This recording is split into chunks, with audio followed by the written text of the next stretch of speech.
going on, everybody? My name is Barrett, and for my biology project, I'll be doing a video on the 4 molecules of life, and those include their different forms of carbs you see right here, the different forms of proteins, also known as peptides right there, and then here your forms of lipids, or fats, also mainly known as, and I'll be doing a separate segment at the end for the nucleic acid section. Hope you guys enjoy. Okay, so the first molecule of life I'll be covering is the carbohydrate. So most people probably have a love-hate relationship with carbs, but they are essential in providing your body with energy. So if you're an active person, you play sports, you just love to work out, things of that nature, you're definitely aware of how essential carbs are at getting you through them. And so what you see in front of me is a banana and some blueberries. So these are what you'd call simple carbohydrates. And simple carbohydrates are also known as like monosaccharides, but what they do is they are broken down a lot faster and enter your bloodstream, so you can use them as quick energy. So this is my first meal of the day, and the reason why I'm eating this right now is because in just a bit I have to head to a workout. It's like just a rehab physical therapy, so it's just not too bad of a workout. It's pretty light and quick, so these definitely do the job of getting me through. And in just a moment I'm going to be covering the downsides and some unhealthy versions of simple carbohydrates. So now I want to talk a little bit about just some unhealthy versions of the simple carbs, right? So that's like your sodas, your candies, anything with like a high fructose content, things of that nature. So what those are good, right? I mean, those things usually taste good. Like they usually taste the best, right? It gives you a ton of energy at like for a small amount of time. Like you're boosted with sugar. But the downside of that is you experience a crash. One point or another in your life, you've experienced a sugar crash. I know I have. The feeling is just like you just totally plummet. All your energy just like leaves you. It just gets drained out in such a fast amount of time after you just had so much, right? And the reason for that is your blood glucose level decreased. And that's just because your body is only used to having so much sugar in it at a time, right? So when you spike it by eating things like candy, sodas, high sugar, like cookies, all stuff like that, it shoots it up, and then your body produces insulin, which maintains a form of balance, right? So when they both go up, it causes the blood glucose to go down, and like I mentioned earlier, that just reduces your energy, and that's what creates the sugar crash. Okay, so now I'll be covering the complex carbohydrate. So the complex carbohydrates, also known as polysaccharides, are things like I have here, which are potatoes or rices, things of that nature. So they just get taken longer to break down into monosaccharides. So they're more of a steady, over time storage of energy. So the reason why I'm eating these later in the day is because tomorrow I have a practice and a workout, and it's a long day overall. So I'm gonna do what a lot of you guys know as a carb load. So I'm gonna make sure I get a ton of carbs in me tonight, so that tomorrow I have just like a steady release of carbs and I don't just eat a bunch of simple carbs and I end up crashing too early through the day. So a common misconception with carbs, like, oh, don't eat carbs, like don't eat too many carbs. Like a lot of people in diets like, oh, I can't eat any sort of carbs or very little because it'll make you fat. But actually, if you eat the proper forms of carbs, like whole grains, things of that nature, like most complex carbs are actually not fattening at all. They're actually optimal for trying to lose weight by just having a slow, steady, sustained form of energy in comparison to those high sugar, like high fructose forms of the simple carbohydrates. Complex carbs are a great way to implement into your diet. So for a fun fact for complex carbs and just carbs in general is your brain is the only carb dependent organ in your entire body. It needs a constant supply of energy to function.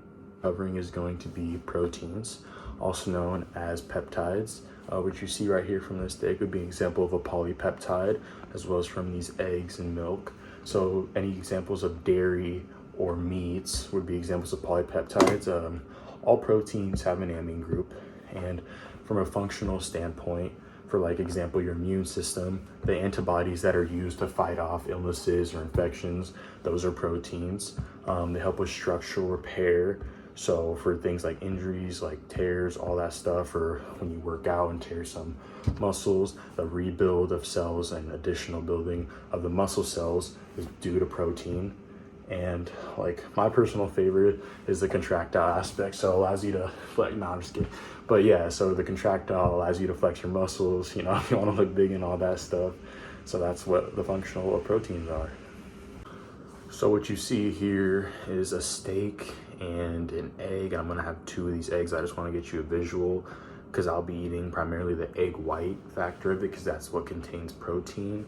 And this is gonna be my post-workout meal. I just had a lift not too long ago. So usually right after, I try to keep it on the low carb side after a workout and just get primarily protein. And as you can see on the side of here, in about an hour after I finish this, I'm gonna have 2 scoops of that protein powder, which will be about 42 grams here. Right here I have about 60 grams of protein. So in a day, roughly, I eat about 230 to 240 grams of protein. I know that sounds like a lot, but for most of the athletes especially, it's ideal to consume 0.7 to 1 gram of protein per body weight in pounds. So I weigh about 240 pounds. So it's important that I consume at least like 0.7 to 1 gram of protein per that body weight so I can keep putting on muscle and repairing my body. Especially since I'm injured currently. Like I mentioned earlier, proteins help with structural repair. So it's really important that I make sure I stay on top of my protein. And just a fun fact about protein is that approximately 1/5 of our body weight is actually made of protein. Pretty cool. So for my third molecule of life that I'll be covering is going to be lipids. So lipids are things like your oils, your fats, and your waxes. So there are 2 forms of lipids. You have your saturated versions, which are going to be things. Okay, so for my third molecule of life, I'll be covering lipids. So lipids are things like your oils, your fats, your waxes, and there are 2 forms of lipids similar to the carbohydrates that I previously discussed. The first one is going to be your saturated fats. So that's when at room temperature you see a solid like butter. So that means there's no double bond within the molecules, which is allowing it to be solid. And then here is an example of olive oil. So that'd be an example of an unsaturated fat, which does have double bonds, hence it's a liquid. Okay, so what you see here are your alternate forms of lipids. So your healthier versions would be like things like nuts, avocados. Those are great forms of healthy fats. And cooking with something like olive oil in comparison to butter is a far better choice. However, I'd be lying if I said it would taste better, but things like your saturated fats within butter, it's definitely just unhealthier for you, but man, does it taste good. For a demonstration right here, I have a cup of oil and a cup of water. And when I pour this cup of water into the oil, you will see that after you let it settle for a bit, that the oil is rising to the top as it is lighter than the water, and the molecules in the oil are attracting to each other in the water. They're all sticking together, but they're separating. And that is because lipids are hydrophobic. So they will repel when introduced to water. They do not mix in with one another. They repel each other. So I thought that's always a cool little demonstration. I'm sure you've seen it before, but I thought it was always just cool to see. All right, last but certainly not least, I'll be covering nucleic acids. The building blocks of nucleic acids are nucleotides, and nucleotides have 3 parts. You have your phosphate, you have your 5-carbon sugar, and you have a nitrogen base. The 2 primary forms of nucleic acids are DNA and RNA.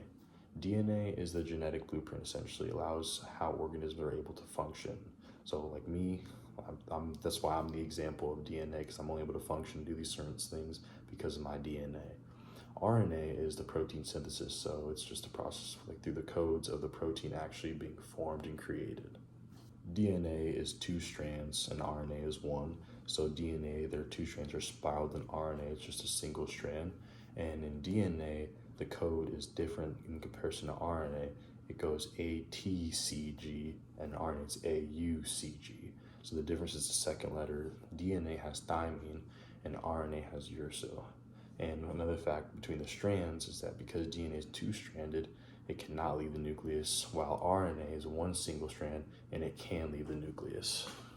Just the difference between the 2 is DNA can self-replicate, as where RNA cannot.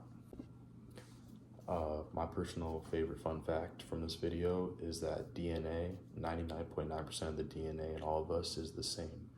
it's just that 0.1% that makes such a difference. And it's crazy to think, because of how many different people you see and meet and interact with, that you're 99.9% the same, but it's just that 0.1 that makes that big difference.